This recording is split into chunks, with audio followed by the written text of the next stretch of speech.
Good evening, ladies and gentlemen. Coming to you live from the outskirts of the internet. It's the gaming, or from the couch on the outskirts of the internet. It's the Gaming Reviews for October 12th, 2025, which is Speedbird 248 and Rampant Epsilon. I am out of it today, apparently.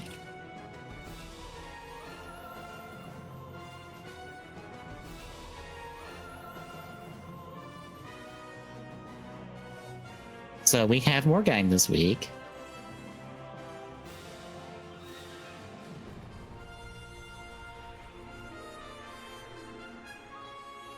I did decide, just to say in advance, we'll do the Gaim movie next week, even though we are like one episode short of where it will actually take place. It also doesn't help that like that episode is basically has nothing to do with the movie. It is like a side story set in that, like before that movie at best.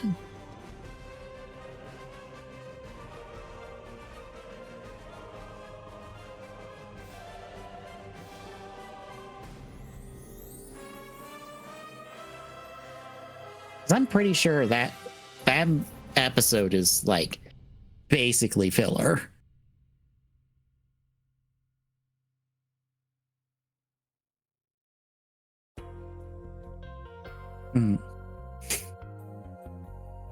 But we do have plot stuff for episodes 33 through 36 before that.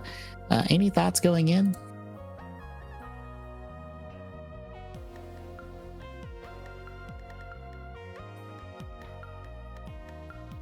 Same.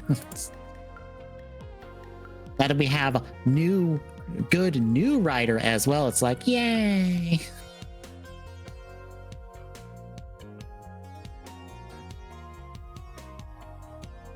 Yeah, we'll run through our first half of episode 33, Beat Writers Great Gathering.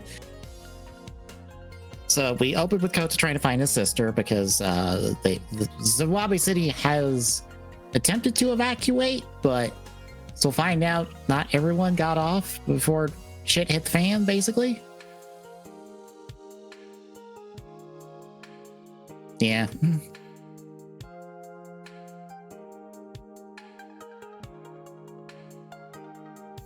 She ends up picking up a lost child that will be important later-ish.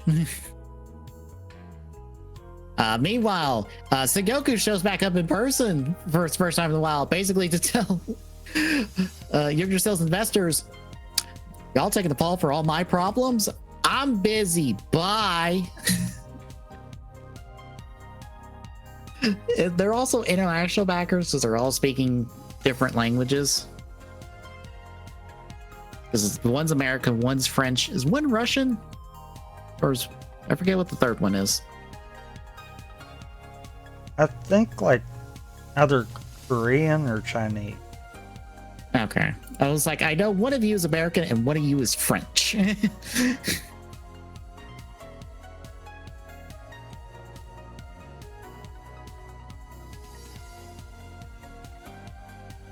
Over to Team Gaim HQ, everyone has gathered to figure out a plan, and the plan is basically to patrol, take out Invest, try to help people as best they can, and Minato decides to join them because she basically has nothing better to do.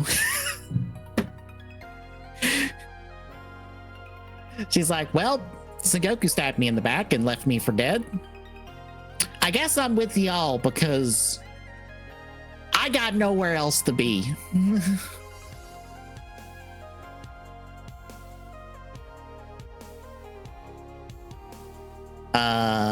Over to Yggdrasil, Redyu is with Michi. Basically, Redyu's plan for the next like several episodes is, I'm gonna figure out a human technology that is well beyond what we are capable of in order to build a machine to revive Redyu's wife so he no, not Redyu. To revive oh god, why can't I think of his name? Roshuo's wife, so he will give me the golden fruit as payment for my services. And I'm like, Did we actually get confirmation that Redyu was female? In like one line of dialogue in this episode. Because I saw that and I was like, I didn't think that was the case. If it was said before for now, it was again a line of dialogue, but like I don't think it was ever confirmed until probably this episode when somebody finally dropped the pronoun for her. Which, granted, I mean, we are dealing with fan subbing, so I'm like, does that actually mean that, or was that possible mistranslation, or what's going there? I would assume it's accurate because basically fan translators at this point are working off the closed captions for the episode. So the closed captions would have not necessarily pronouns, because I don't think Japan has pronouns. They more that's have, what I was gonna say. Like it's kind of like how of... it's kind of like how Spanish is, mm-hmm. where slight differences can be masculine or feminine. Yeah, they basically have that, where there's a masculine version of a thing, and then there's a feminine version of a thing, and then there's also neutral. So I would assume they used a feminine version of a thing in reference to Redyu, and so they went, oh, Redyu's a woman. Okay, then. We're just going to run with that.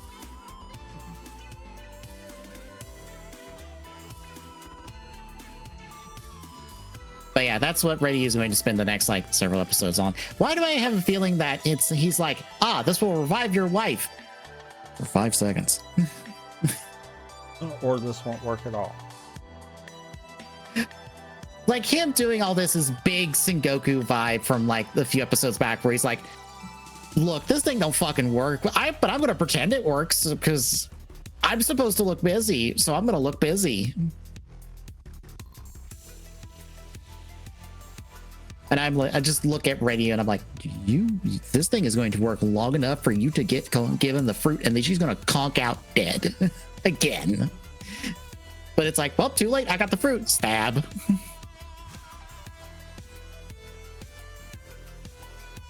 After that, we catch up with Kaito and Mai as they bond a bit. As like Kaito gets like a bit soft over the course of these few episodes, like specifically to Mai. I'm not sure where it's coming from, but I'm like, oh hey, they're getting along. He knows he's about to die, so that's what's happening. I was about to say, he doesn't get scratched to get turned into an Nimbus. I think it's in the last episode. Like I said, though, he knows he's about to die, so.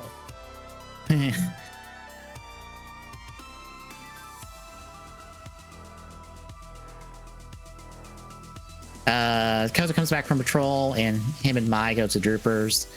As we'll see over the course of the 4 episodes, Kota is eating less and less regular food. That's not foreshadowing anything. Nope, it's not like Redyu literally is like, he's changing. I'm not going to tell him. He's becoming like us. One of us. One of us.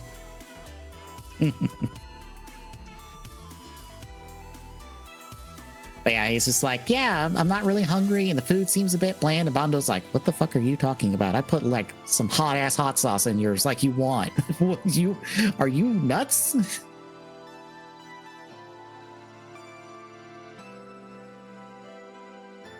So Koza runs into Minato. They get attacked by an overlord that like takes her out of the fight. So like the Bichi can like ambush Koza as Shinzengetsu. I feel like this is also the only overlord that feels like it's supposed to have a counterpart in our main cast. If only because I'm like, with the way this one talks and the way this one acts, I'm just like, hi Orin from another timeline, how you doing? Yeah,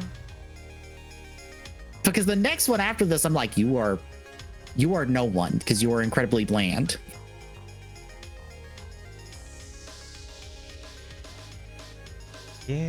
Yeah. They probably were gonna have to parallel each of them, but then opted out of it. Yeah.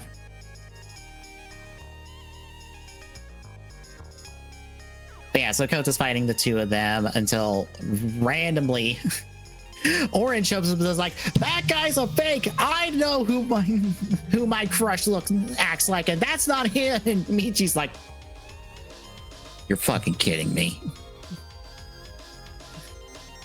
There is no way in hell he'll actually believe him. Kota, 2 seconds later, who the fuck are you, faker?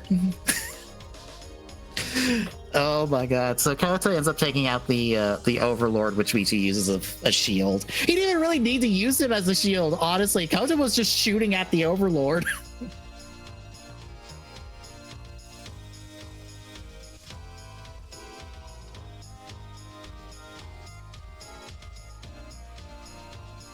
But yeah, Kota takes it out. Michi runs off and is just like, damn it, nothing I do works. Why does everyone get stronger but me? Ah. That's basically the end of the episode. Which takes us to episode 34, The King's Power and the Queen's Resurrection. Kota questions Pierre if he's right, and Pierre's like, Oren's like, of course I'm right. What are you talking about? I am the adult in this room. Even though he acts like a kid. Yes. And I'm like, that is a depressing thought. If you're the adult in the room. Also, Michi shows up and everyone is happy to see him. And I love the look Minato gives him, just like, what the fuck? People trust you here?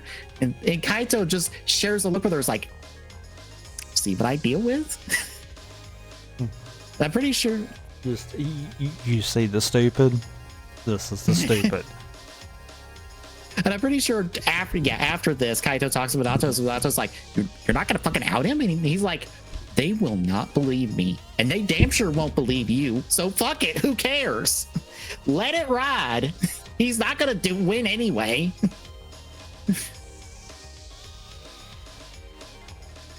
And then he leaves, and I'm pretty sure after this, like, Michi talks to her, and Michi is like,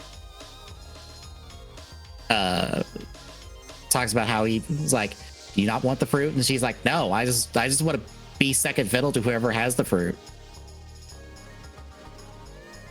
And also just tells Michi he sucks, which I'm like, accurate.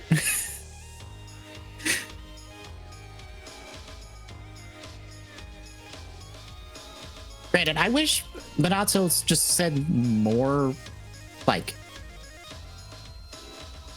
more clearly that, like, she would rather be basically the knight to whoever's the king in this situation rather than the king themselves. Because I think she kind of obscures what she really wants.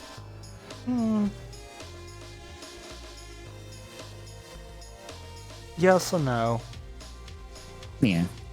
It almost feels like it would be better if she was clear about the fact here that she was gonna follow if she basically said something about she was gonna follow the one who really should be ruling everyone, and then proceeds to walk off to follow after Kaito kind of deal. I feel like that would have made more sense here instead of it almost. The pieces are set up, but it almost still feels like she just randomly abandons everything and goes to Kaito later. Yeah, because she kind of realizes, like, oh shit, Kaito's got a good head on his shoulder and actually knows what the fuck he's doing. It would be nice if it was kind of displayed a little more here. Yeah. It's like, oh, he's not crazy like Sengoku is and has a good head on his shoulder. I guess I'm following him because I'd like to live to tomorrow. Because ain't nobody else in a position to make me feel like we're going to live to see tomorrow through this. Because we all know that Kota's not capable of making it feel that way. Checking in with Kota's sister. She's in a safe house area with some folks surrounded by Invest. She tries to go out to get help, gets attacked by the Invest. But then Kota and Kaito have a conversation about the food where Kota basically goes, Kaito, I don't want to fight for the fruit. If you're going to be nice about it, I'm willing to let you have the fruit.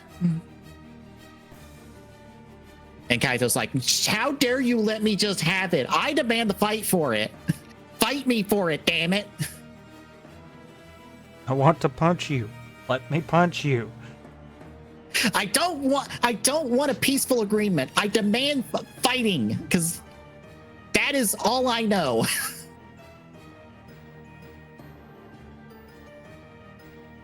Eventually we see like Zack, Orin, and Janochi try to go to Yggdrasil Tower because they've I think Red at this point basically declares war on the world of like, we're going to turn your planet into a forest within a year. Stop us if you can. Bye. And so they rush off, but then get beset by Invest, who are apparently kidnapping people, and we get a comedy scene with Janochi with the watermelon lock seed. Eventually, Kota and Kaito find his sister's group with the Invest. They try to fight on the Invest, but his sister gets taken away. The two of them try to fight the Overlord that's there. Do kill it, mostly, until Redyu is just like, nope, I'm protecting him. And this is when we see Roshiro show up in Zawami City now. Because basically the world went, well, if they're all in Zawami City, nuke it. And Roshiro's like, nah, I did not desire this package. Return them all to sender. Literally stops all the missiles in midair and then sends them back. Which I don't think they're technically nukes. I think they're just missiles, but like, basically it means nobody's helping anymore.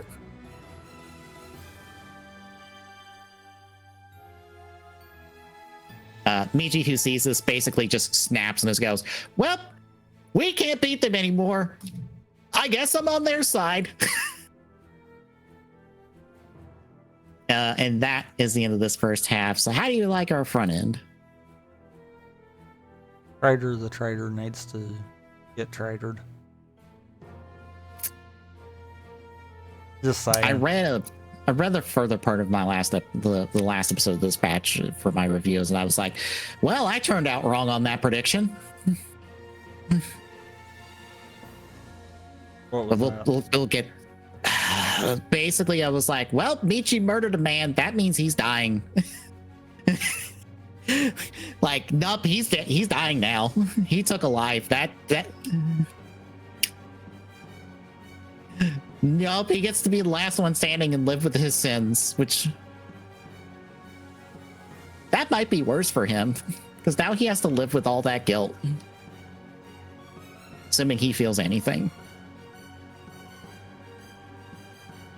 Yeah.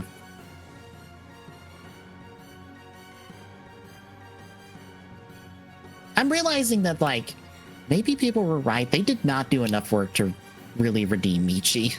Nope. Not at all.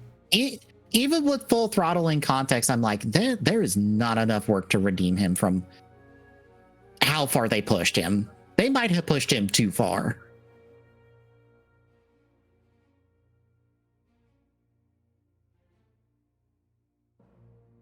I think if they played it more of like Michi being desperate and being like, if I don't do this, I'm dead. I guess I'm just gonna help them because I'm out of options. So if they made Kota be right, yes. just putting that out there because that's his thought, is that Michi's being controlled by them. Mm-hmm. On those, Which is probably why later versions of this, they're like, no, that person is being controlled in some capacity for why they're being evil.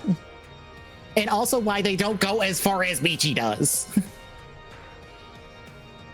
They do. I'm pretty sure no one past Gaim ever goes as dark as Michi, and then they try to bring him back. I think you're right on that. Not even Tycoon with all his like, with him like mentally snapping at the end of, towards the end of Geats. I'm like, he didn't even go this far. And on top of that, even not by his own accord, he was always coaxed into it. Yeah, it's also clear that he mentally just snapped when his sister died. Like, we are not dealing with normal Tycoon anymore after his sister died. We are dealing with a broken man that we are having to claw back his sanity of.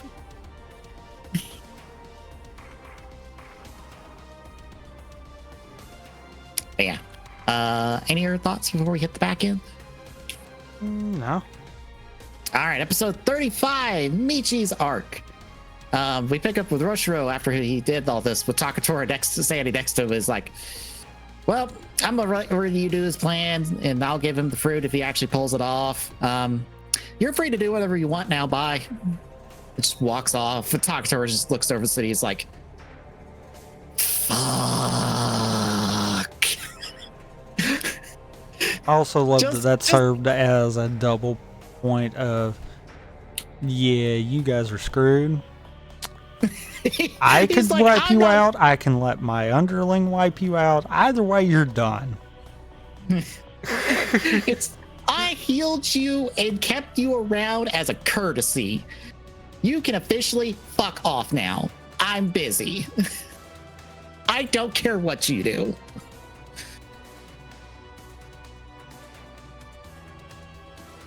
I just love how tired Takatora feels like over the course of these 2 episodes of just like, fuck, I have screwed up so fucking bad. on so many levels. Yeah.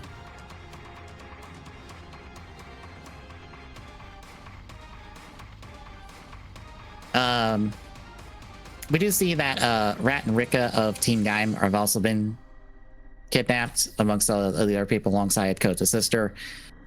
Basically, Redyu's going to suck the life force out of them in order to revive Roshiro's wife. That's the plan.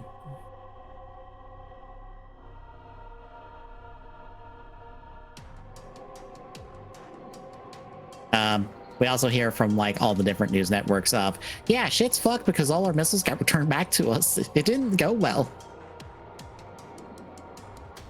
We follow Takatora as he spots Kota and then spots Kaito and Minato with him and is like, Sengoku must be trying to use Kota. I better not approach him yet. Which, like, that's not the case, but also bravo for Takatora for actually thinking.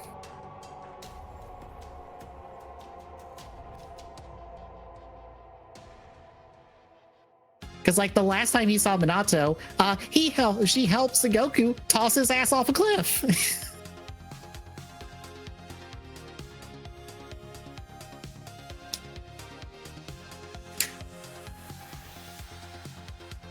But yeah, they're scanning out Yggdrasil trying to find a way in, and eventually Kota's like, maybe Michi can help us, and Kaito's like, maybe, but where the fuck is he?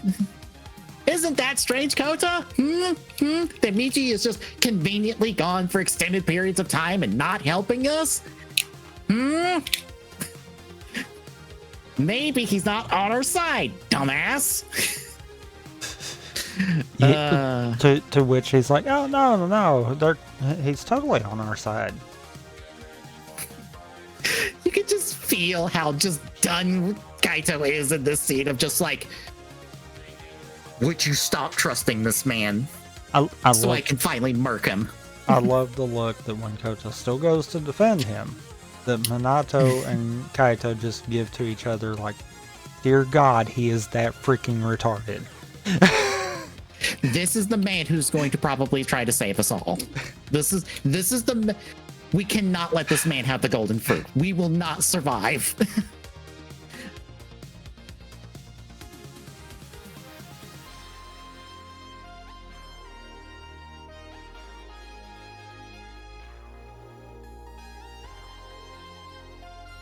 Later, Michi is reassured by Ryu of their deal, and we'll see that he gets like the Team Gaim members. They're safe and they get their own rooms, basically as Michi's friends that get to sleep over and not die, basically.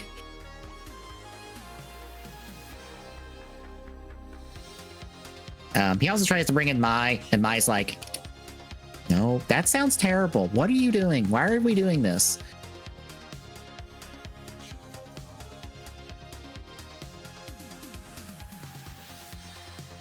But yeah, this basically sets Michi on the path of like, well, nope, I'm killing Kota now. Nope, I'm tired of this. I'm done. Rat and Rika do find Kota's sister hooked up to the machine, which Ryu spots, and that's the end of that for basically the rest of these 2 episodes. We don't get follow-up on that.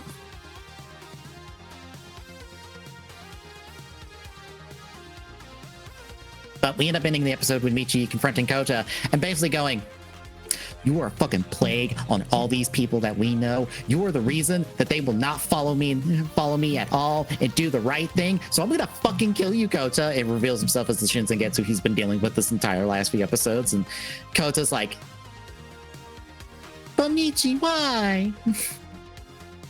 We're friends. Why you do this? He even calls him by his full name for the first time in the entire series.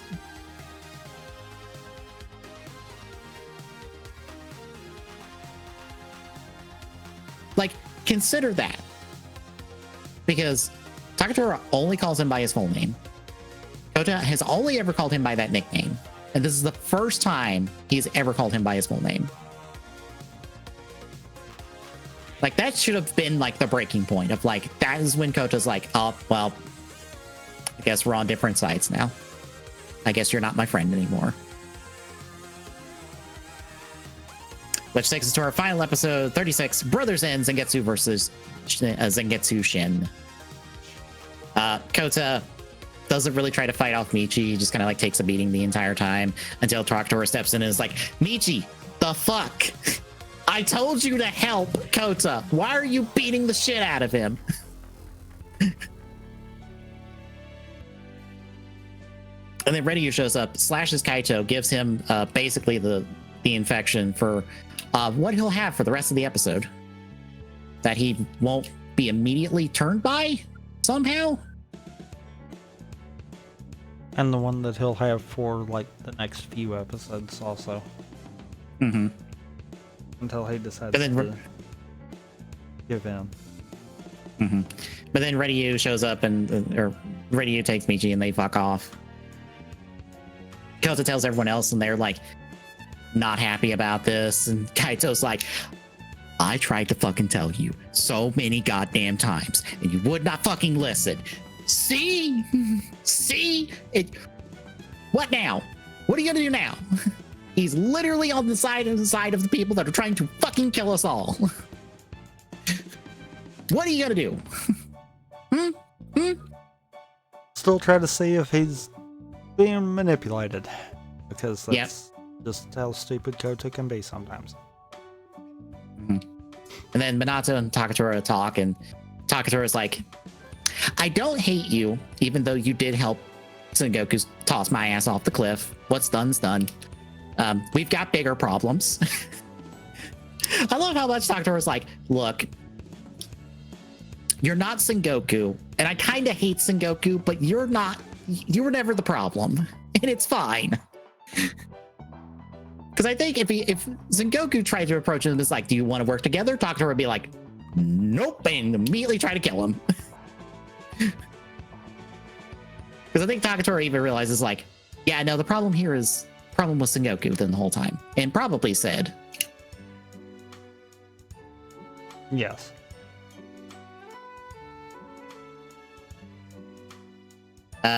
Over the Yggdrasil, we find out from Ryu that she killed all of her family first, and that's how she started her life as basically an overlord. Michi's like, interesting.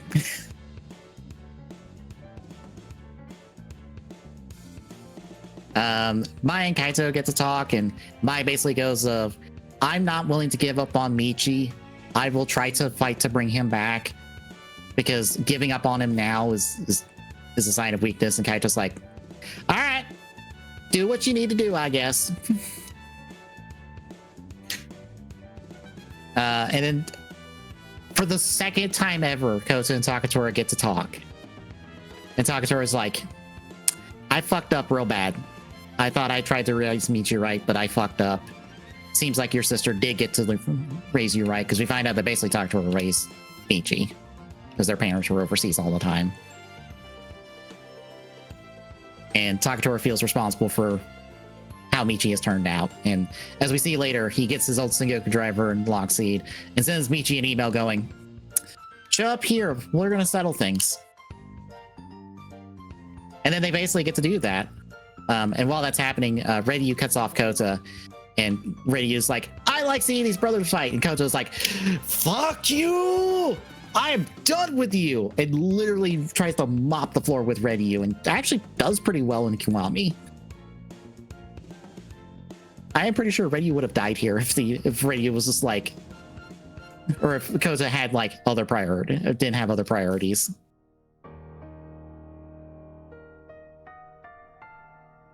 But our main event is Michi and Takatora fighting. Takatora as regular Zangetsu, Michi as Shin Zangetsu. And I will be honest, Takatora fucking demolishes him. Yep. As we have clearly seen, Takatora knows not only what he is capable of, but also, I'm pretty sure, what the Shin Zangetsu suit is capable of, and knows full well how to utilize it. He even uses a finisher purely for defensive purposes.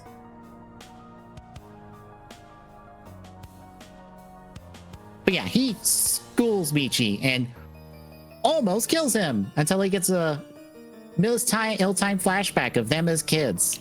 And then he's like, aw, I'm trying to kill my baby brother. Which gives Michi the opening to slash Takatora, destroy his belt, and send his ass into the drink, sinking into the dock nearby, presumably to his death. To his quote-unquote death. Again. Yes, because, spoilers, he doesn't die here. He gets to come back and be the entire region. Michi does not get to die this season.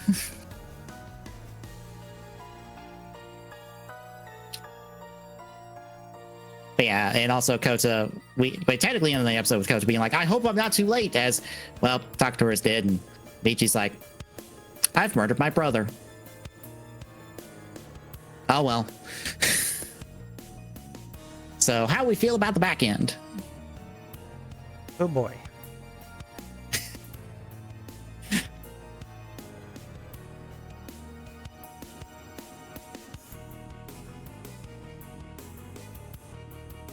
Again, they realized they went too far with Michi, and we can never go this far and let them still be a good guy.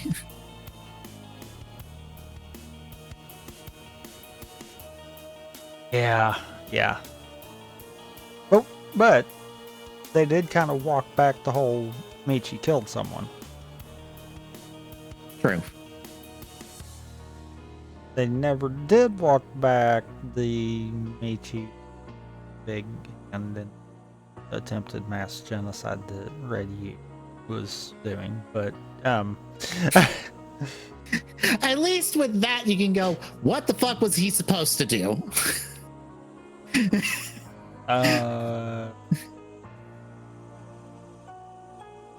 Maybe suggest a better solution to the problem there.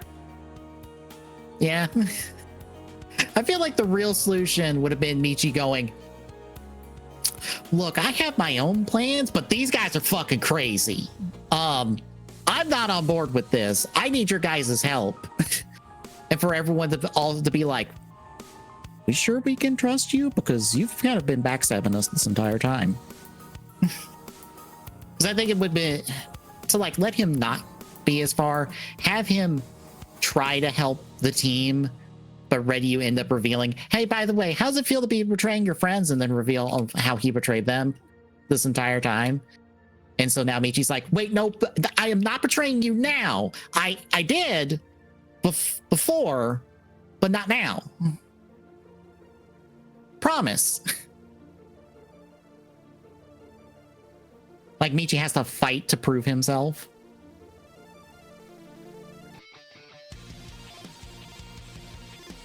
At least that's the thought I have.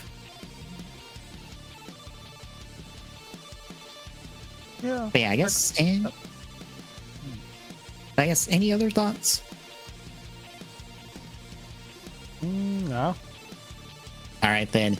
In 2 weeks, like I said, we will be covering the Gaim soccer movie.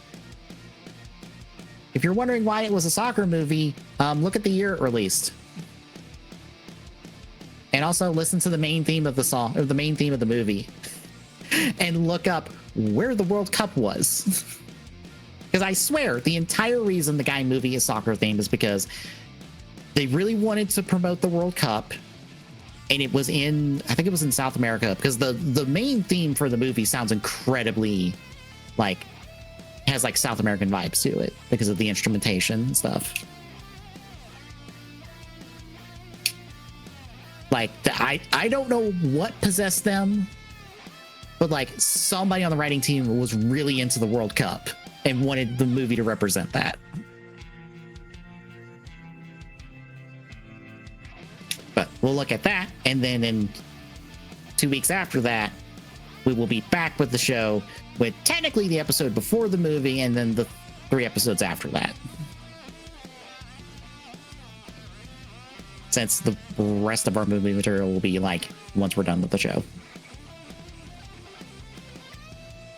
This is our only like small break.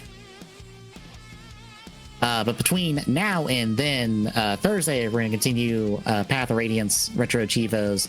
Hopefully, I kill the birds this time and they don't murder my healer in one move. Oh. Friday will be Multiverse Cubage as we explore non-exclusive GameCube games. No. Too early. That was it. Oh, right. No, I'm done. No, we still have one more week. It's, I'm forgetting what it is. Mega Man. It is an NT Warrior, right? Oh, God. Ooh, yeah, we get to end off our second batch of GameCube stuff with Mega Man NT Warrior. That's going to be fun because I know what we're in for. And clearly have tried to block that out. I have not played it, but I know of it and I have seen some of it, and I go, ooh, this is not good. Not particularly good. Not like the worst thing Mega Man has ever been in, but not one of its better outings. Yeah. There's that. Saturday. Yeah. I've actually uninstalled and deleted all of my KH2 randomizer stuff so I could get a clean installation all around. Yeah, I need to do the same. Well, all I did was uninstall the game from Epic and made sure that the folder it was installed in was that's all gone. And then I deleted the extracted data folder that you create. Yeah. Because I think what might happen is if the data is extracted from a different version of the game, there's like that little bit of conflict that causes issues. I think that's where some of those random crashes come from. Because things don't quite hook up sometimes. It would make sense because I'm wanting to say they did make a comment about with certain updates having to delete the data folder and re-get it kind of deal. Yeah. That's why I want to like start fresh from that point and then kind of see if I can go a full C with no crashes. If it can, then it should be fine. If not, then I need to check different mods and see what the problem is there.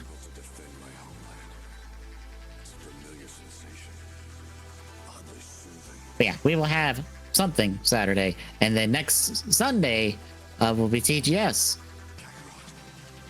Would you like to hear me complain about Halo some more? I don't think I can because there's not much of a story on like the one person who's left. No, but I'm 343 sure there'll be Studios. something. According to them, there won't be till next year, unless they decide to send something anonymously to like Jason Schreier or someone. Someone will say something before then. That almost always happens. True. Unfortunately, it's going to be the blaringly obvious when it comes to that, because I'm like, what is Microsoft trying to do currently? It's probably that. This is why they left, especially because it was an art team lead.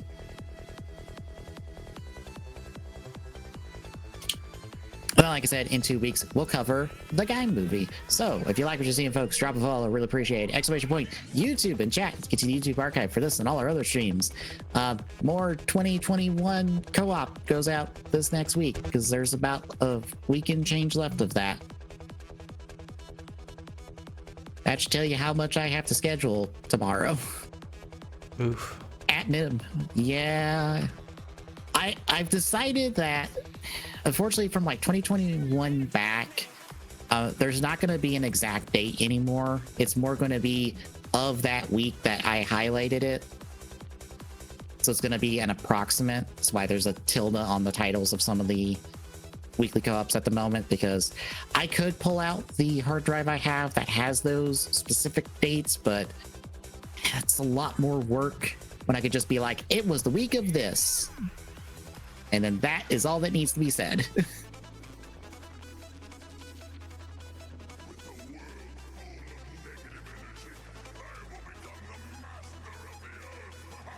But yeah, that is gonna be like the next, like I said, weekend change on the YouTube archive. We did a lot of Halo in like 2021. I mean, it was a case of didn't know what else to do, so meh. Well, not only was it pre-show Halo, it was us doing achievement hunting in Halo and us doing part-time hunting in Halo.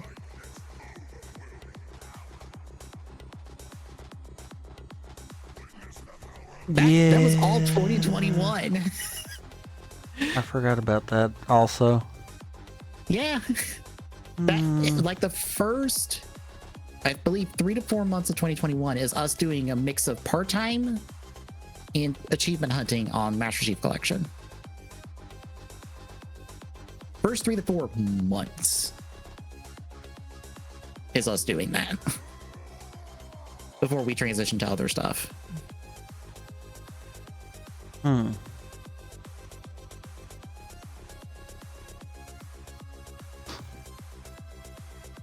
Yeah, that's the look ahead on the YouTube archive. Exclamation point social chat gives you our social handles so you know when we go live. And exclamation point Discord and chat gives us our link. Drop by, say hi. It will see you Thursday, folks.